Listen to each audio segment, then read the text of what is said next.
Railway Koduru నియోజకవర్గం వైఎస్ఆర్సీపీ రాష్ట్ర అధికార ప్రతినిధి శ్యామలని పార్టీ రాష్ట్ర మైనారిటీ సెల్ కార్యదర్శి ఎస్ రఫీ కలిశారు. స్థానికంగా పార్టీ బలోపేతంపై వీరు చర్చించినట్లుగా సమాచారం.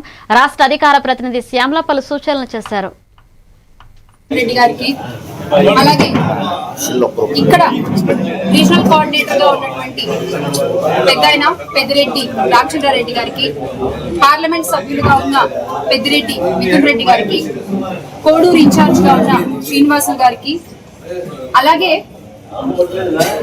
దివంగత మహానేత వైఎస్ రాజశేఖర రెడ్డి గారితో వారి నాన్నగారైనటువంటి వైఎస్ రాజారెడ్డి గారితోనూ, రాజశేఖర రెడ్డి గారి కుమారులు మాజీ ముఖ్యమంత్రి వర్యులు అయిన జగన్మోహన్ రెడ్డి గారితోనూ ఇలా 3 తరాలుగా విడదీయలేని ఎంతో అనుబంధం కలిగినటువంటి కోడూరు గడ్డ ప్రజలందరికీ